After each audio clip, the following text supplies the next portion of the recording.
continuamos aquí en El Mirador, en Cadena Mix, a puntito de cumplirse la una. Es martes y como todos los martes montamos nuestro particular Parlamento de Cantabria, si lo queremos llamar así, nuestra mesa de análisis político que tenemos todos los martes y en la que llamamos siempre a dos partidos con representación en el Parlamento de Cantabria y a un partido que no tiene esa representación. Así que empezamos por Israel Ruiz Salmón, de Izquierda Unida. ¿Qué tal? Muy buenos días. Muy buenos días, Álvaro. Bueno, que estábamos hablando antes de micro, que tienes mañana pleno, porque aparte del secretario coordinador, ¿cuál es la Coordinador. Coordinador, claro, sí. Coordinador general de Izquierda Unida en Cantabria, eres concejal en Río Tuerto y bueno, quizá nos centramos mucho en la política autonómica, pero el día a día también de los concejales es importante. Pues lo es y además quizá está cada vez más en boca de todos y en la agenda pública. Cuestiones como la que seguramente podamos debatir o en otras ocasiones relacionadas con el sector primario o el campo son el día a día que viven muchos de nuestros vecinos y vecinas en el ámbito rural del que yo provengo, porque vengo de Río Tuerto, un municipio de 1.600 habitantes. Y a veces incluso cosas que se hablan en ámbitos de política nacional. Ayer Yolanda Díaz hablaba de los horarios de la hostelería, que es algo que se regula en los ayuntamientos, por ejemplo. Se regulan los ayuntamientos, sí que es cierto que tiene también connotaciones de ámbito autonómico, incluso a nivel estatal, evidentemente. Digamos que son en algunos asuntos competencias compartidas. Sí que hay cuestiones que en el caso de los horarios se regulan, como puede ser en el ámbito sobre todo de aquellas ciudades que tienen ocio nocturno, pues el hecho de determinados horarios, pero quizá pues otros contertulios que conozcan más la situación pueden añadir. Le saludamos a Cándido Cobo, Partido Popular. ¿Qué tal? Muy buenos días. El tema de los horarios que nos decías... Espera, que no te oímos, a ver si te abrimos ahora el micro y acércatele un poco más ahora. Sí. Sí, que hay una normativa de ámbito autonómico que regula los horarios, a lo que lógicamente los ayuntamientos estamos sometidos. Yo soy alcalde también del Ayuntamiento de Celaya, que tiene un ocio nocturno, o ha tenido al menos años atrás un ocio importante nocturno, y lógicamente pues nos regula la normativa autonómica en ese campo. No es municipal, no. Es autonómico. Y saludamos Partido Socialista, Nora Cruz. ¿Qué tal? Muy buenos días. Hola, buenos días. Encantada de estar aquí de nuevo. Sí, Nora que repite, Cándido que es la primera vez, aunque conoce esta casa evidentemente como alcalde de Celaya muy bien. Empezamos hablando por el pleno que hemos vivido ayer en el Parlamento de Cantabria, que como siempre se ha picado un poquito de todo y se han tocado bastantes temas interesantes. De nuevo se ha abordado el conflicto del lobo, si lo queremos llamar así, con respecto a estar en el LESPRE, en el listado de especies silvestres en régimen de protección especial, y la solicitud al gobierno, al Ministerio para la Transición Ecológica y Reto Demográfico, para autorizar la extracción de lobos en las áreas más afectadas por ataques. El Partido Popular incluso pidió llevarla al Senado, si no me equivoco. Sí, efectivamente, es una iniciativa que ha llevado el Partido Popular. Lógicamente la idea clara y rotunda por parte del Partido Popular es de manera inmediata, o intentar lógicamente sacar al lobo del LESPRE, pues es un requisito lógicamente para poder realizar luego extracciones y también para un control del lobo, ¿no? Un control de esta especie que está causando tantos daños a la ganadería de Cantabria, lógicamente. El Partido Socialista se abstuvo, si no me equivoco, porque presentó una enmienda que no fue aceptada. Sí, a ver. Sí, no, nosotros en la política del lobo seguimos según el Gobierno central. De momento tiene la legislación y tal y como está ahora está en el lobo en el listado. Entonces, de momento, nosotros nos hemos abstenido. ¿En qué consistía esa enmienda? Más o menos, o sea, no te digo literalmente, pero como concepto... Mantener lo que desde el Gobierno de España se los dictámenes del Gobierno estatal.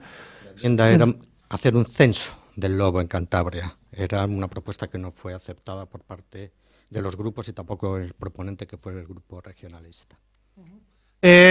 Israel, sin representación en el Parlamento, pero ¿qué hubiese pasado si hubiese estado allí Izquierda Unida? Bueno, pues en cuanto a vuestra opinión, me refiero, probablemente habríamos votado en contra de esta propuesta, pero porque hemos mantenido siempre una postura coherente en el sentido de que estamos diametralmente en contra de enfrentar a el sector primario con el sector conservacionista, cuando debería ser todo lo contrario. Y para muestra, cuando acudes a hablar con cualquier ganadero o ganadera, que no siempre son aquellos que tienen el altavoz y el micrófono en las manifestaciones, pero que saben perfectamente que cuestiones como el ámbito del cambio climático les afecta en su día a día, y lo estamos viendo con las sequías que se están desarrollando en cualquier ámbito del territorio, o cuando, por ejemplo, cambian los periodos de floración y por tanto se modifican las cosechas, con lo cual es contrario el enfrentar esas dos posiciones, cuando lo que hay que llegar es a un punto intermedio. En cualquiera de los casos, con la enmienda que se planteaba sobre elaborar un censo, sí que sería necesario, quizá para enfocar todavía más y dar un contexto real a este debate, porque estamos hablando, para quien no lo sepa, que el último censo que se hizo es de 2014. Desde entonces no hay un censo real y hablamos sobre cifras estimadas de lo que podría haber. Hablando con cifras estimadas que muchas veces ni siquiera hacen alusión a el 2014, sino que ya se dice, bueno, ha crecido, y cada uno da sus cifras y en función de lo que nos convenga decir, pues se dan unas cifras u otras. Que el lobo existe y es una realidad, y que evidentemente las poblaciones han crecido. Pero es que precisamente ese era el objetivo de las políticas europeas, la conservación del lobo y de cualquier otro animal.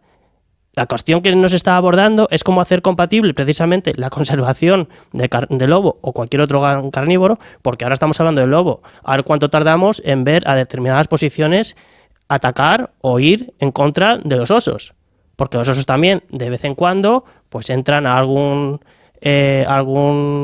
lugar donde haya colmenas y comen. A lo mejor tenemos que abordar la compatibilidad que existe entre el sector primario, fundamentalmente la actividad ganadera, con la actividad de caza. Porque si resulta que el 85% del territorio de este país es susceptible de que se pueda hacer caza allí, a lo mejor estamos quitando el alimento en las zonas donde tradicionalmente están cazando los animales, en este caso los lobos, y claro, los lobos, como los que estamos aquí, como todo ser vivo, comen. Y si no pueden comer donde tradicionalmente comían, cada vez bajan más y más. A lo mejor también tenemos que hablar de este tipo de cosas, porque si no, lo único que estamos diciendo es que cada día sale la foto en el periódico de que al ganadero de turno le han comido una oveja, pero no estamos abordando las soluciones reales, porque matar más lobos no es una solución, sobre todo porque el sector primario, su decadencia en este sentido, no es en absoluto por el lobo. Antes había menos lobos y el sector primario ha ido decayendo. ¿Cuál crees, Israel? Ya os doy la palabra, que es, lo digo para no dejar ese final que nos comentaba Israel. ¿Cuál crees que es la decadencia entonces del sector primario? Para empezar, la reconfiguración que se hizo de Europa, en el cual antes, o la producción que tenemos ahora, por ejemplo, de leche en toda España, era la que solo hacía Cantabria hace décadas, por sí sola, como comunidad. La cuota láctea. La cuota láctea. Las políticas en relación a la PAC, que también están ahora en discusión y que en absoluto tienen que ser contrarias a las políticas ambientales, por lo que he referido antes, porque precisamente cualquier ganadero o ganadera sabe que sin naturaleza su actividad es imposible. Pero también tendremos que hablar sobre la cadena alimentaria, la ley de cadena alimentaria, que por cierto también recuerdo en la anterior legislatura que salió adelante con los votos en contra de la derecha. Estos que precisamente son los que luego se juntan en las manifestaciones para reclamar mejoras en la ley de cadena alimentaria, ¿vale? Pues si se proponen que se aprueben. Cándido. Bueno, la verdad es que estamos muy alejados en esta postura. Ahora mismo el censo de lobos es absolutamente incompatible con el desarrollo de una ganadería en Cantabria. Absolutamente incompatible. Y nos lo dicen todos los ganaderos. Lógicamente, dice el señor Salmón que ha estado con ganaderos. Yo me reúno todos los días porque vivo en una zona ganadera. Y tengo, lógicamente, una zona de influencia donde es todo el mundo ganadero. Entonces, lo que me cuentan y lo que yo veo es que es absolutamente incompatible ahora mismo. Existe un censo de lobos tan amplio que están empujando a todas las especies, en este caso, por ejemplo, todas sus especies que son su fuente de alimentos, como pueden ser los jabalíes y otras especies, los están llevando a la costa. Ya no es raro verlos en los núcleos urbanos de la costa. Incluso no es raro ver al lobo en zonas como Ruilova, que es absolutamente impensable que hace años pudieran existir. Actualmente, como digo, tal es el censo, tal es la cantidad de lobos y también, lógicamente, el cambio de hábito, que actualmente, como le digo, no podemos compatibilizar una y otra. Es decir, el sector ganadero se muere, necesita de muchísimas ayudas, pero uno de los principales problemas que tenemos en Cantabria es el lobo. Y es que lo vemos diariamente. Dice, no, que se han matado una oveja, han matado dos. No, es que matan rebaños enteros. Hay gente que ha repoblado con 20, 30 nuevas ovejas o nuevos caballos, nuevos potros, y los han vuelto a matar. A la semana siguiente lo hemos visto continuamente. Es decir, no es una cosa aislada, no es una actuación esporádica de una manada de lobos que baja. En Celaya tengo 55 años. En la vida habíamos visto lobos. Y ahora, a 300 metros del núcleo, hemos visto una manada de lobos. El camión de la basura, mientras recogía la misma, y no se asustan. Es decir, están implantada la presencia ahora mismo en todos los núcleos rurales, y Celaya está a 30 kilómetros de Santander.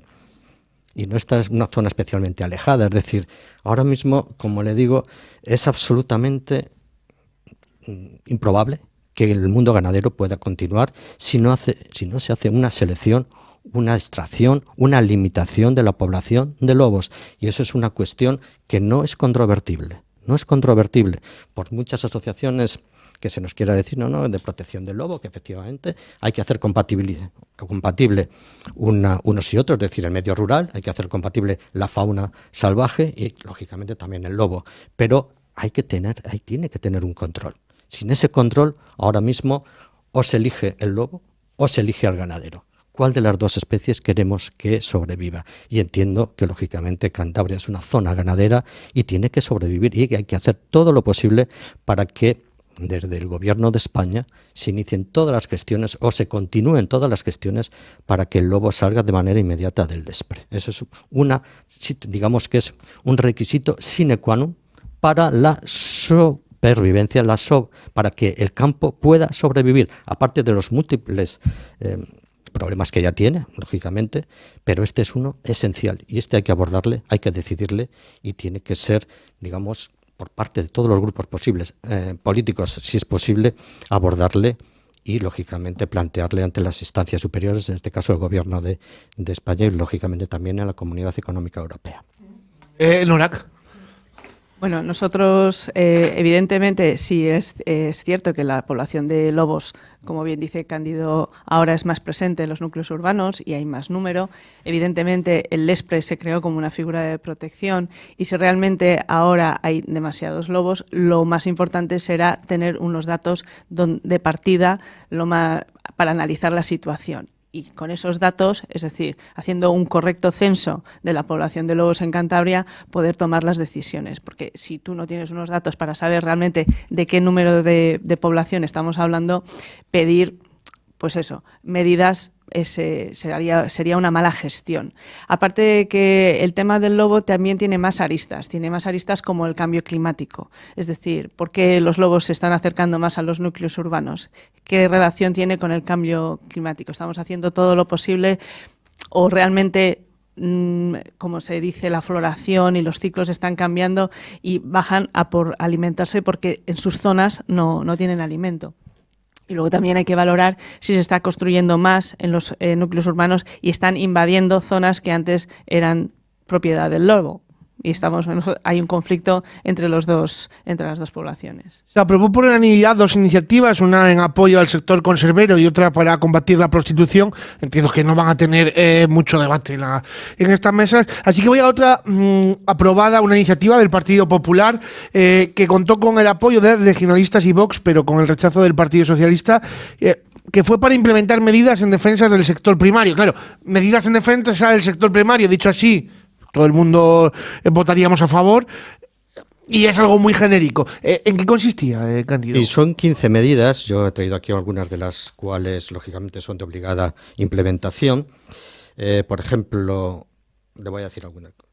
reivindicar el carácter estratégico del sistema agroalimentario español, su aportación a la economía y a la vida del ámbito rural, reforzar la imagen de España como país atractivo por la calidad de sus productos, garantizar la producción de alimentos en Europa y no incrementar nuestra dependencia de terceros países, exigir un informe previo de impacto de economía rural aparejado de cualquier norma que lo pruebe, un plan de flexibilización del plan estratégico de la política agraria común, lógicamente hay demasiada burocracia, promover un pacto nacional del agua, exigir la revisión de la cadena alimentaria, reformar el PERTE agroalimentario, reformar el plan de seguros agrarios, revisar todos aquellos elementos que lastran nuestra competitividad y que no se exigen en Europa, suspender el impuesto al plástico, rebajar el IVA de los productos esenciales y pago inmediato de las indemnizaciones correspondientes a los daños causados en Francia de los productos españoles. Esto es una de las 15 medidas que... Un resumen de esas 15 medidas. Esas 15 medidas que se solicitaron, que se han sido también planteadas en el Parlamento español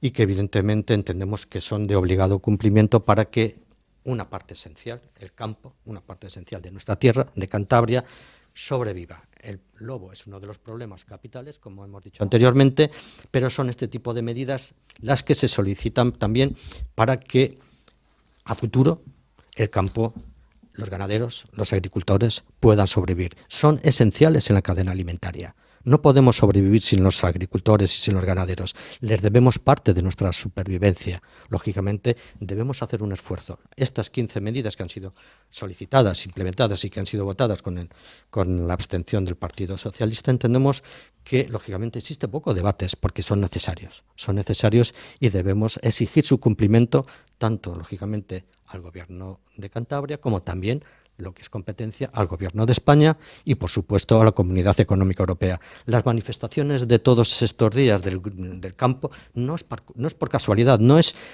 una cuestión que se dice, bueno, es una pataleta del campo. No.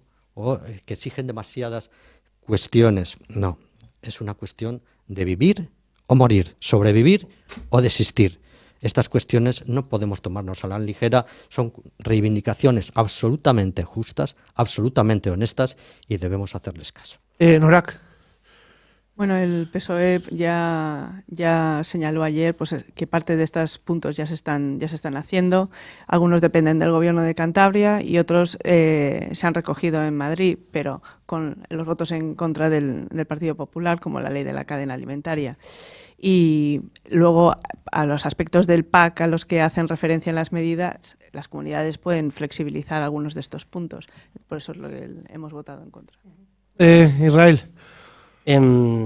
Sí, efectivamente, estas demandas que tienen las asociaciones agrarias sí que son las que son esenciales para la supervivencia del sector y no el lobo. Porque, y me permitís un minuto, si en la Sierra de la Culebra, que es de toda Europa la zona más densamente poblada de lobos, el lobo está protegido desde siempre, antes de que les hiciera la modificación, ¿cómo puede ser que allí los ganaderos tengan una plena convivencia con este animal y con la naturaleza y el entorno que les rodea? No solo eso, sino que además es un sector, es un aliciente económico y turístico para la zona. El problema es que estamos instalados en un discurso contrario a el hecho de que tienen que convivir entorno y sector primario. Pero con respecto a las propuestas, sí, si es que desde Izquierda Unida ya hemos manifestado además anteriormente que estamos mayoritariamente a favor de las propuestas que plantean. En algunas incorporamos matices, como lo que vengo comentando durante toda la mesa, que en absoluto se pueden rebajar las exigencias ambientales cuando hablamos de políticas del sector primario. ¿Por qué? Porque rebajar las exigencias en materia ambiental supone poner en un compromiso el futuro precisamente del sector primario, el que creo que estamos todos de acuerdo en que queremos que sobreviva, pero para sobrevivir el sector primario sí o sí necesita la naturaleza. Para terminar con el tema del pleno, le quiero preguntar a Norak porque presentó el Partido Socialista una propuesta para el transporte escolar gratuito para las enseñanzas no obligatorias que fue rechazada, si no me equivoco, Norak. Entiendo que viene por el problema que hay, que ya hemos hablado además con varios afectados, en Liendo, si no recuerdo mal, en Liendo creo que era, ahora no recuerdo, pero vamos, el problema que tiene de que no hay autobús suficientes para ir a Laredo al instituto. Bueno, recuerdo que este tema lo tratamos la última vez que estuve aquí, sobre básicamente se trata de los problemas de transporte que tiene la gente que desea continuar sus estudios, tanto hombres o mujeres. Entonces tienes la enseñanza obligatoria, bien, y después cuando llega la no obligatoria o posobligatoria, se encuentran con dificultades para llegar a los centros educativos. Por lo tanto, nosotros estamos preocupados y queremos que estos estudiantes tengan un transporte con sus frecuencias adecuadas, que no se tengan que levantar a las 6 de la mañana porque no hay combinaciones de transporte, o que en muchos casos tengan que renunciar a esa educación posobligatoria. Y queremos que estas medidas y este transporte esté disponible en el plazo más corto posible. Ayer se explicaron que no se pueden acelerar los plazos y que hasta el año 2026 pues no habrá un plan de transporte posobligatorio. No podemos esperar tanto tiempo. Los estudiantes de este curso y del curso que viene van a tener problemas para llegar a sus centros, incluso algunos tendrán que aplazar su proyecto vital de continuar estudiando. Me corrigen, el 654 32 35 84, que es Limpias, he dicho oyendo, y es Limpias, efectivamente. Donde, por cierto, abro un paréntesis rápido y ahora os doy palabra a ver qué es lo que ocurrió para que el Partido Popular no lo apoyase. Nos dice Óscar Sal que el censo, según WWF, son de 4.500 y dice que la ausencia vigilada del ganado, que no es de ahora, hace que generación tras generación el lobo haya perdido el miedo al hombre, nos decían. Cándido, ¿cómo es que no salió adelante esta iniciativa socialista? A ver, lógicamente ayer se debatió en el Pleno y lo dejó bien bastante claro el consejero señor Sergio Silva, ¿no? Dice que este plan ya está implementándose, es decir, está en marcha. Lógicamente lleva un periodo de estudio, financiación, etcétera, etcétera. Lo que resulta sorprendente es que al Partido Socialista le urja poner en marcha este plan para la fecha 28 del 2 del año 24, es decir, en unos meses. Y resulta que llevan 8 años sin que se hayan acordado de esta cuestión. Es decir, ¿cómo es posible que ahora pretendan en unos meses, muy poquitos meses, poner en marcha este plan cuando en los últimos 8 años estaba completamente olvidado? Es decir, no teníamos constancia y noticia de este plan. Resulta sorprendente. Pretenden que se haga esas ausencias, esas carencias que tuvieron el Partido Socialista y el Partido Regionalista en 8 años, pretende que el Partido Popular lo pongan en marcha en unos meses. Eso no es posible. Pero era un proyecto del Partido Popular, está en marcha y se va a implementar. Es decir, lógicamente va a tardar un tiempo. Cerca del micro, Cándido, por favor. Va a tardar año y pico, lógicamente, porque es una cuestión compleja, costosa y evidentemente lleva su tiempo. En los plazos que el Partido Socialista quería que se pusiera en marcha, no era posible. Entonces, en esa cuestión, el Partido Popular, lógicamente, entendió que no, en esos tiempos, no era posible. Y aparte, lógicamente, se pedía algo que ya está en estudio, en valoración y puesta a disposición. Es decir, en poco tiempo esos niños tendrán transporte de posgrado. Brevemente, Israel, si te parece, y cambiamos de asunto porque la ley del suelo nos va a dar mucho que hablar, seguro. Vale, bueno, yo aquí la verdad es que reivindico la parte rural en la cual precisamente es el transporte el que normalmente siempre falla, pero no solo para los estudiantes que quieran hacer bachillerato y FP, que son es educación posobligatoria y por tanto, bueno, pues no está cubierta de momento, ojalá esté cubierta pronto, sino también para la gente común que no tiene transporte público para poder hacer los recados, para ir a una cita médica y que, por ejemplo, y pongo el caso que hemos sacado adelante en Río Tuerto, por unanimidad, por cierto, de todos los grupos, a propuesta de nuestro grupo, en instar precisamente a la consejería competente para que, a través del decreto de 2019, que se aprobó en materia de transportes, se puedan integrar el transporte escolar con el transporte común para que pues 2, 3, 4 personas que habitualmente tienen que bajar de las cabeceras del municipio a la Cabada, que es donde está pues todos los servicios, puedan utilizar el transporte escolar que habitualmente cogen autobuses enormes y va semivacío.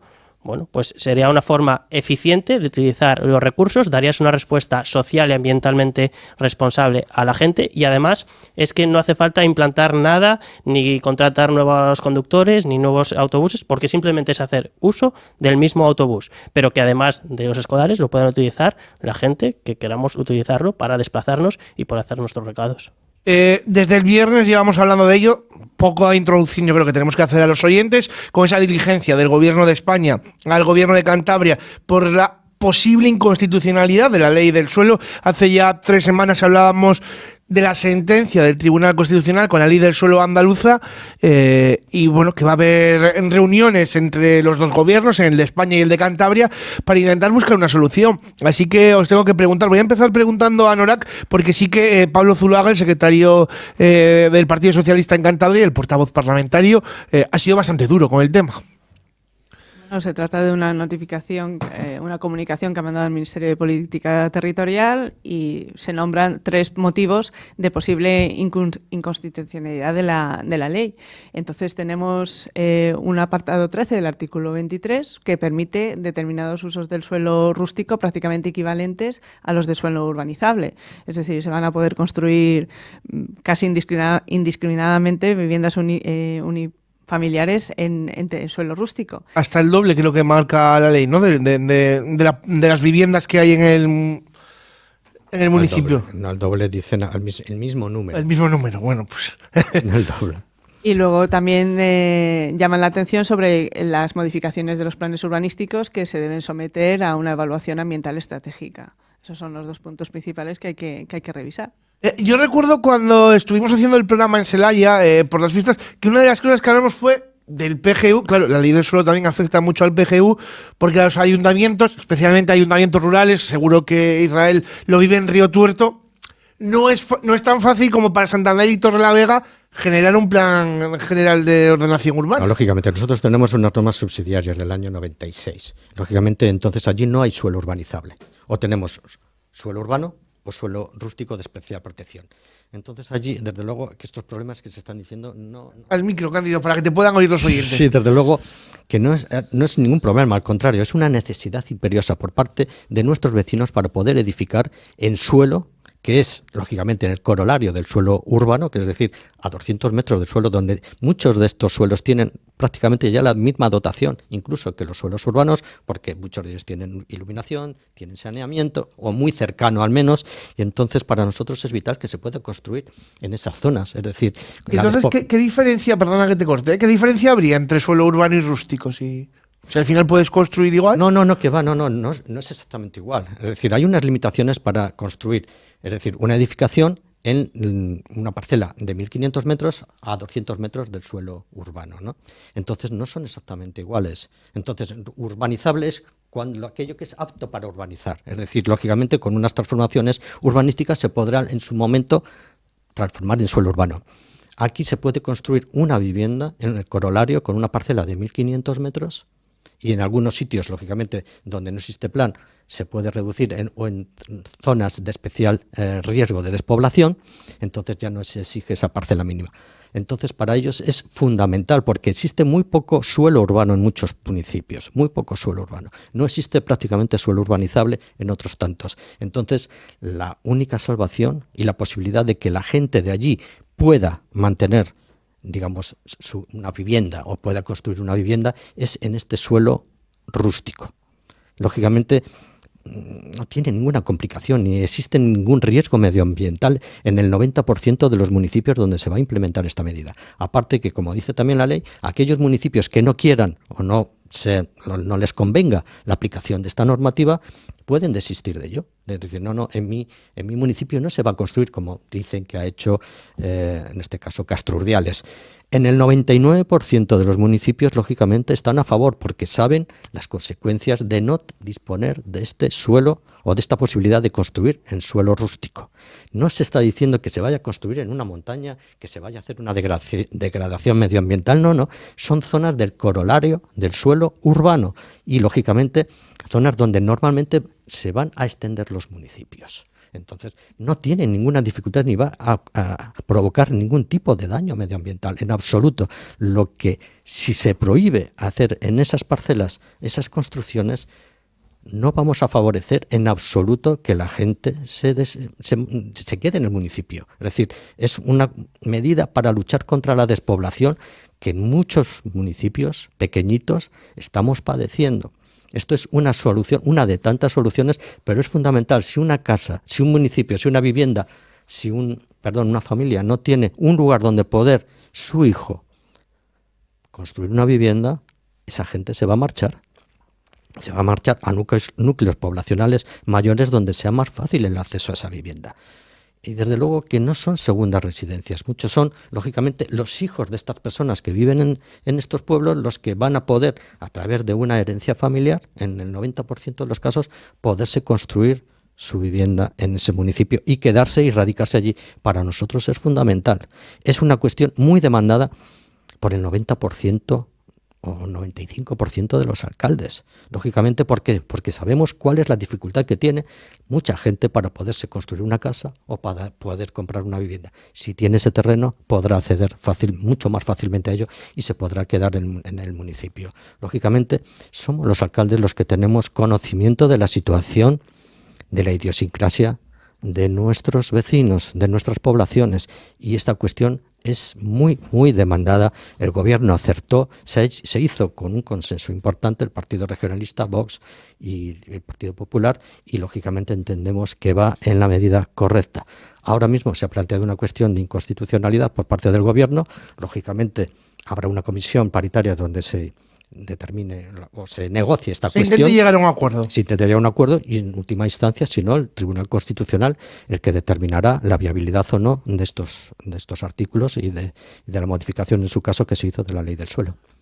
Izquierda Unida está en contra de la reforma a la que llegasteis, Partido Popular, Partido Regionalista de Vox, pero también está en contra de la Ley del Suelo, no de la reforma, de la anterior a la reforma de la legislatura anterior, que tuvo unanimidad en el Parlamento de Cantabria, Israel. Realmente, bueno, aquí se han dicho cosas que no son del todo ciertas. Para empezar, y por centrarnos en el debate, la Ley del Suelo de Cantabria, la última modificación se llevó a cabo a través de la ley de acompañamiento, la hizo el gobierno. Del presupuesto, sí, la ley de acompañamiento. Para explicar brevemente, para explicar a los oyentes qué es eso de la ley de acompañamiento, todos los años, se intenta que todos los años Cantabria y los diferentes ayuntamientos y el gobierno y España tengan unos presupuestos. Junto a los presupuestos se presenta al Parlamento de Cantabria la ley de acompañamientos de presupuestos en los que es un poco cajón desastre, en los que van ahí un poquito de todo. No sé si los dos parlamentarios que tenemos están de acuerdo con mi definición. Van desde medidas fiscales hasta reformas como la ley del suelo, en fin, un sinfín de cosas. Es una práctica habitual. Sí.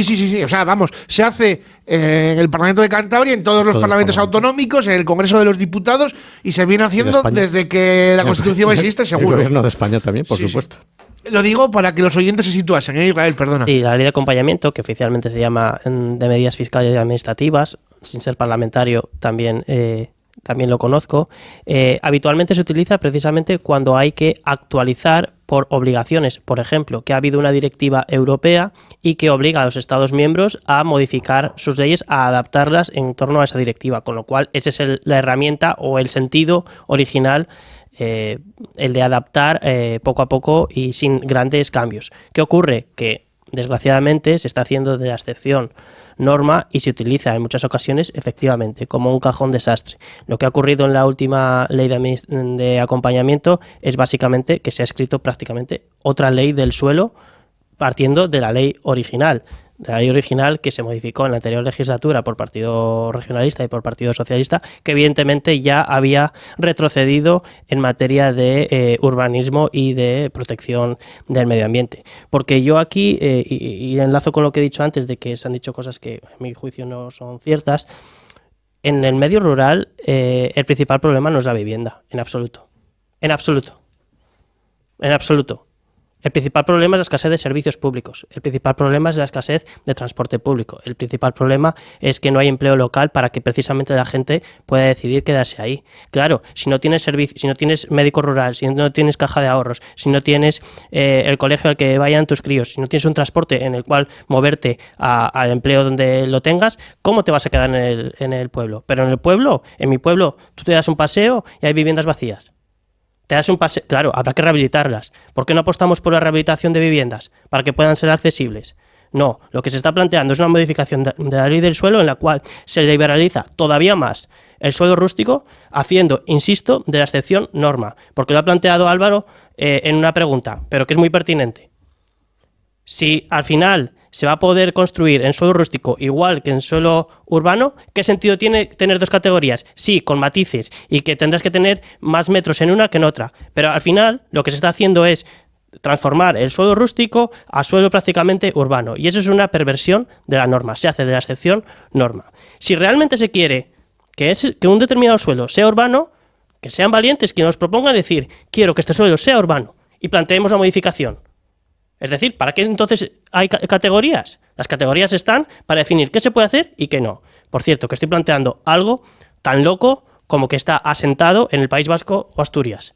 En el País Vasco o Asturias no se puede construir en suelo rústico a excepción de viviendas ligadas al sector primario, como es lógico. Porque luego nos damos golpes en el pecho para defender al sector primario, pero luego estamos defendiendo a la vez que se pueda cimentar el suelo fértil que están haciendo hoy las vacas. Y eso es contrario a lo que se está diciendo.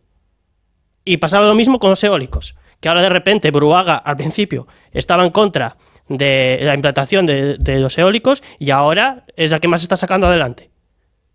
Pues en mi pueblo, por ejemplo, el proyecto eólico que se iba a desarrollar, lo que iba a hacer era partir por la mitad una finca ganadera. Díselo tú a los ganaderos, los pocos que quedan, que ya no van a poder seguir con su actividad ganadera en el sitio donde han llevado a cabo toda la vida. Seamos serios. Se están diciendo cosas que no son ciertas. Con lo cual, la ley del suelo, lo que tendríamos que hacer es, al menos, retrotraernos a 2012, en el cual se empezó a liberalizar el suelo rústico. Y al menos, no tenemos tan lejos, copiar a Asturias o País Vasco en esta materia. En otras igual no, pero en esta materia su urbanismo es muchísimo mejor que el nuestro, que por lo menos tienen un plan regional de ordenación del territorio que nosotros no lo tenemos y deberíamos tener desde 2001.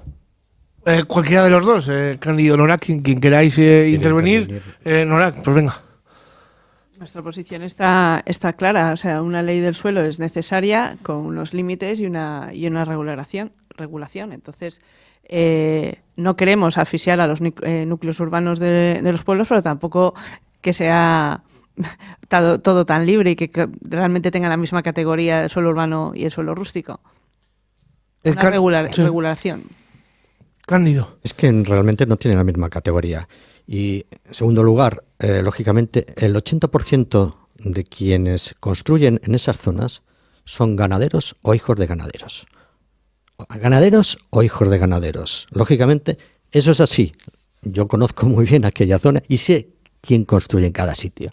Entonces, obviamente, no tiene sentido decir, no, que es que estamos quitando, o que con esta ley se está quitando a la actividad ganadera su función. En absoluto. Muchas de ellas son complementos a la actividad ganadera. Unas de las viviendas, lógicamente, se hacen porque son viviendas vinculadas a la actividad ganadera y otras son viviendas, lógicamente, que están en el corolario, que no causan ningún tipo de daño ambiental y son corolario del suelo urbano y están, lógicamente, en los mismos límites. Es decir, el daño ambiental es absolutamente inexistente. Y son la gente del pueblo, donde casi todos tenemos un origen ganadero, los que están ocupando esas parcelas y donde se está construyendo en esas parcelas. Eso es la realidad. Entonces, obviamente, no es incompatible la actividad ganadera en absoluto. Si lo que quiere la gente del campo es quedarse en su pueblo, quiere quedarse en su zona y para ello necesita, lógicamente, hacerse una vivienda.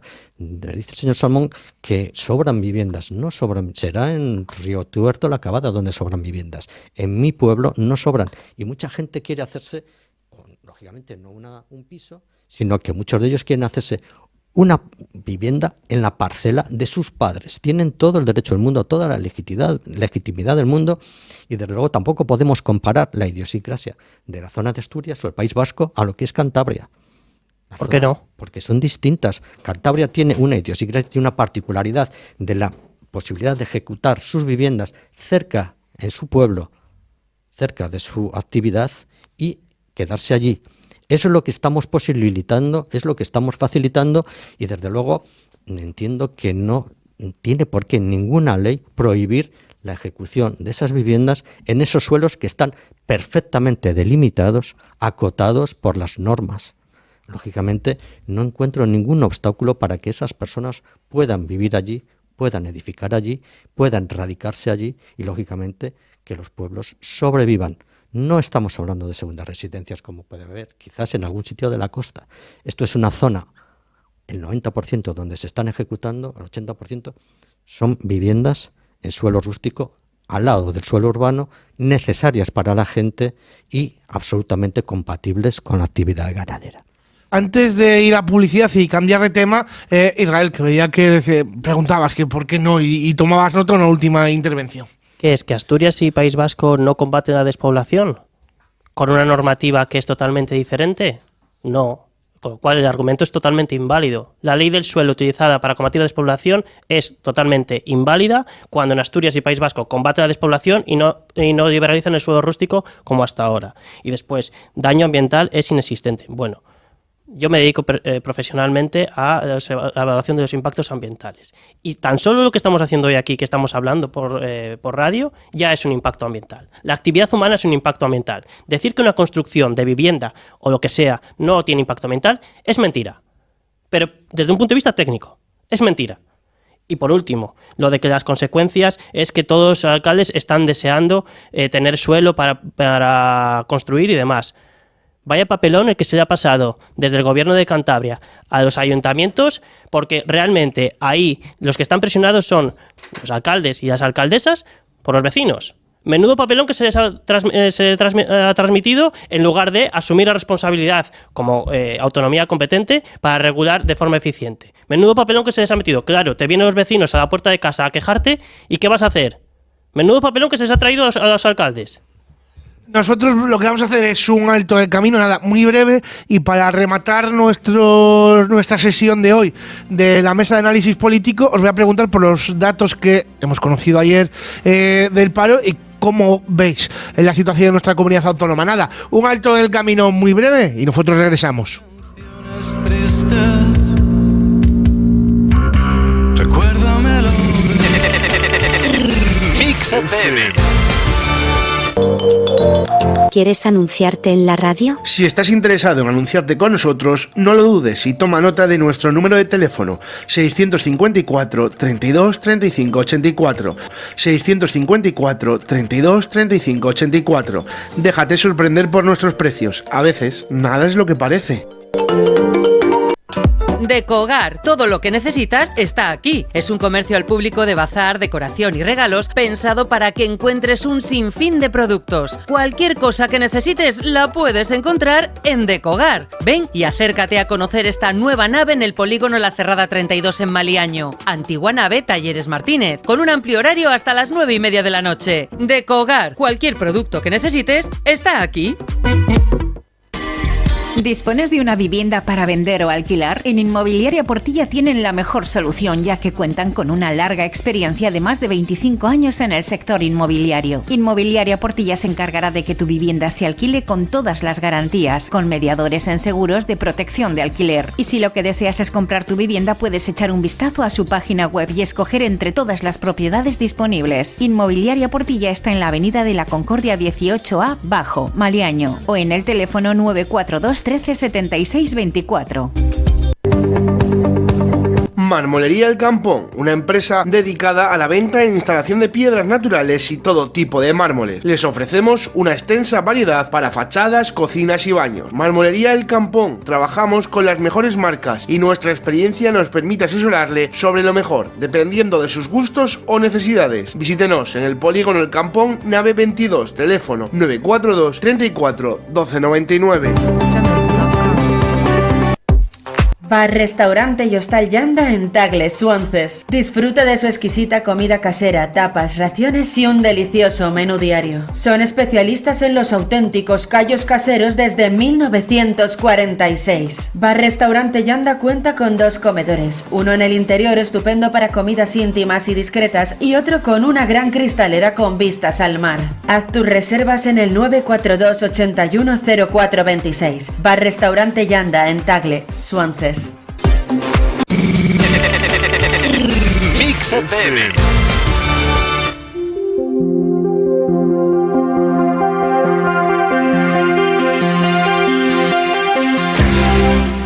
Continuamos nosotros aquí en el Mirador en Cadena Mix. Fuera de micro estaba preguntando, yo creo que una pregunta pertinente que tendrán muchos oyentes a raíz del debate que hemos tenido, y era el plazo que hay para que Gobierno de Cantabria y Gobierno de España lleguen a un acuerdo. Me recordaba Nora que era el 8 de marzo, porque lo dijo Roberto Medía, yo no sé si ayer o yo creo que ha sido ayer, en declaraciones ayer cuando ha presentado una campaña medioambiental.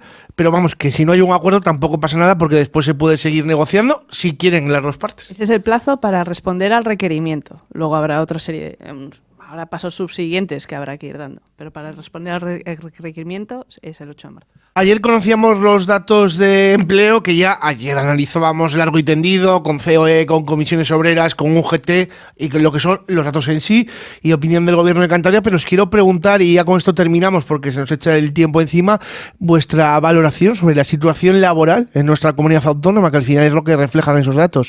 Ya que estaba hablando con Norak, pues comienzo contigo.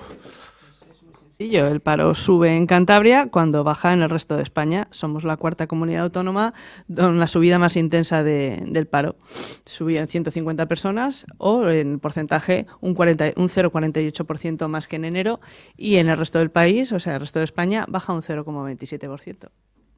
Ponían los sindicatos, además, claro, en semana de 8 de marzo, mucho el foco también en el paro femenino. Evidentemente, o sea, si las mujeres ocupan determinadas actividades laborales que son más precarias, con los sueldos más bajos, siempre van a ser las primeras en ir al paro. Y antes de dar la palabra a Cándido y a Israel, que también esta pregunta la voy a hacer, ¿qué tiene que cambiar en Cantabria para esa tendencia que no sea si el resto de España va en descenso, aquí vaya en aumento? ¿Qué estamos haciendo mal? Vaya. Pues hay que tener, como bien dice la ONU, en cuenta a la mitad de la población. Las mujeres tienen que dejar de ocupar los trabajos más precarios y tener una mayor presencia que es donde fallamos, en los órganos de decisión y en la cuota de poder, que no está siguiendo el 50%. Cándido. Y en cuanto a los datos de empleo, hombre, lógicamente si se toman de manera parcial y aislada el mes de febrero, lógicamente sí que ha descendido, digamos, el empleo, o el paro ha aumentado, tal como dice Norak, de un 0,27%, que son 155 personas más. Pero desde luego estos datos no se pueden tomar aisladamente, hay que estacionalizarlo, o al menos un periodo de un año. Y en ese sentido nos damos cuenta que el paro en España, en Cantabria, ha descendido. Es decir, un 6,09%. Mucho mejor que en España. En España ha sido un 5,17%. Es decir, si comparamos de enero a enero, resulta que el paro en Cantabria ha bajado mucho más que en el resto de España. Es decir, ha bajado en 2.125 personas en el último año en Cantabria. Es decir, si tomamos ahí una cierta trampa en esta cuestión. Como digo, mes de febrero coyunturalmente ha bajado, digamos, más el paro en España que en Cantabria, sí. Desde el punto de vista estacional de todo un año, ha bajado mucho más en Cantabria que en España. Es decir, son 2.125 personas de parados menos en Cantabria en el último año. Ha aumentado la contratación indefinida en Cantabria un 13%. Es decir, son cantidades muy significativas. Es el mejor, aún así, habiendo ascendido el paro en Cantabria, es el mejor dato del paro desde el año 2008 en Cantabria para un mes de febrero. Es decir, no se pueden hacer trampas al solitario y hay que mirar bien los datos, hay que establecer las conclusiones en función de comparativas.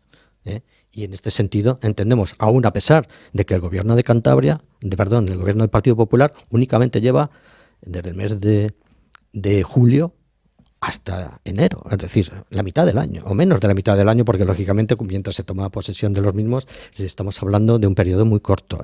Así todo, desde luego que el paro va a ir mucho mejor en Cantabria. Hay muchos planes establecidos, puestos en marcha, que se están implementando para que se reduzca el paro y se verá en los próximos meses y, lógicamente, a lo largo de una legislatura se podrá extraer una conclusión. Pero para ti son claves esos planes. Como el de autónomos que presentaron el otro día. El plan de empleo autónomo, el plan de la reforma fiscal, es decir, el plan de las ayudas electrointensivas, es decir, son un montón de medidas que poco a poco se están poniendo en marcha y hay la aprobación de un presupuesto elaborado por el Gobierno de Cantabria, que desde luego es el que va a permitir que se pongan en marcha todas estas medidas y muchas más que se están arbitrando para, lógicamente, conseguir que es el menor número de parados posibles o la mayor empleabilidad posible. Eso lo va a conseguir el Partido Popular porque lo sabemos hacer. Siempre al Partido Popular se le ha llamado cuando la situación del empleo es malo, cuando la situación económica es mala. Los ciudadanos han demandado al Partido Popular que ponga solución a esos problemas. En este caso no va a ser menos. Israel. Pues resulta que si efectivamente no lleva ni un año el Partido Popular en el Gobierno de Cantabria, es un poco difícil asignarle estos datos al Gobierno de Cantabria. Más que nada porque efectivamente hay que mirar secuencias, año a año, incluso secuencias de 4, 6, 10 años. Y lo que sí que estamos viendo es que las cifras están mejorando desde hace bastante tiempo. En Cantabria o en cualquier otra comunidad. Pero no es precisamente o no en esencia a la labor que hacen los gobiernos autonómicos. No nos engañemos, ¿eh? Ha habido un cambio en la legislación laboral en este país, que se llama reforma laboral, de la que desde determinados sectores, la derecha política, social y económica, han echado peste sobre esa reforma laboral. Y lo que está demostrando la reforma laboral es que efectivamente está habiendo más contratación indefinida. Se están, precisamente ahora que estamos en la semana del 8 de marzo, disminuyendo la brecha de género y encima está aumentando también la contratación de empleo en el ámbito juvenil. Hombre, al menos concedamos de esto, aquí no me esté viendo, estoy haciendo con la mano el gesto del pellizco, concedamos de esto al Ministerio de Trabajo y Economía Social, que contra viento y marea ha sacado adelante una reforma laboral que efectivamente está dando sus frutos y que Yolanda Díaz ha defendido y todo su equipo, y hoy tenemos los datos que tenemos, de los cuales me alegro. Esta mañana leía que parece ser que ya hay 3 comunidades, al menos si hacemos una fotografía instantánea, que han entrado en lo que se llama pleno empleo, que es aquel nivel en el cual tienes menos de un 8% de desempleo. Entre ellas Cantabria, País Vasco y Aragón. Felicitémonos, pero felicitémonos en la justa medida. Y que los cambios que se han producido en materia laboral en la pasada legislatura son esenciales para entender dónde estamos hoy situados.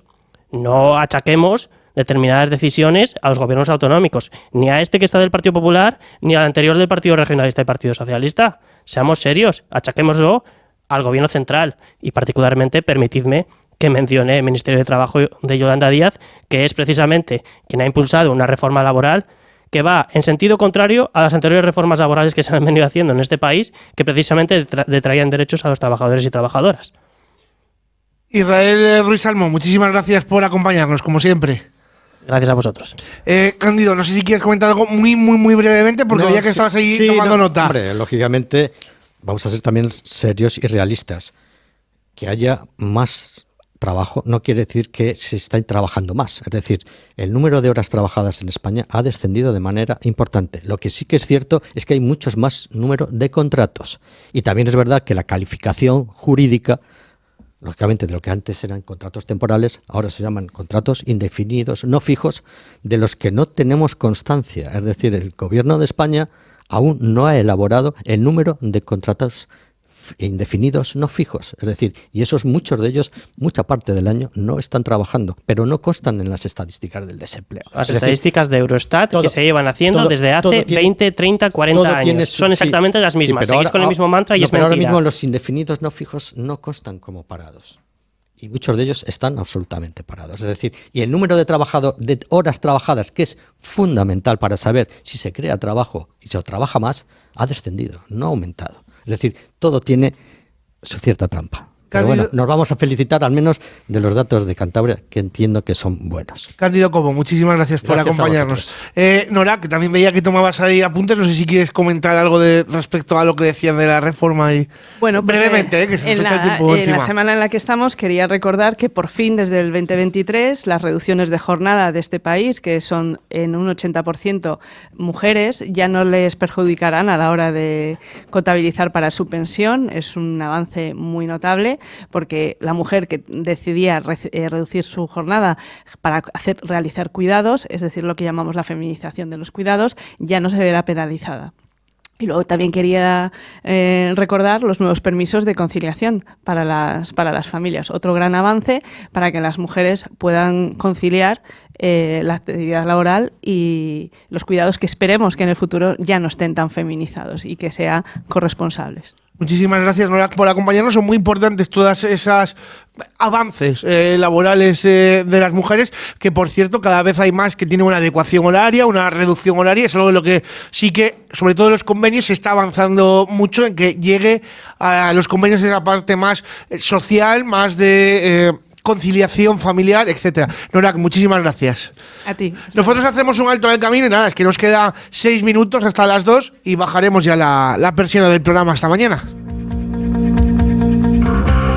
Como los protagonistas de aquella Mix FM. Arjuve, grupo de empresas con más de 35 años de experiencia en el sector del mantenimiento de la industria en general, dando servicios de fabricación, reparación y montaje de todo tipo de piezas para maquinaria industrial y estructuras metálicas mediante mecanizado y calderería. El grupo Arjuve está en el Polígono Industrial Trascueto, parcela de 4, en Revilla de Camargo. Teléfono 942 25 43 47. Email info@talleresarjuve.com.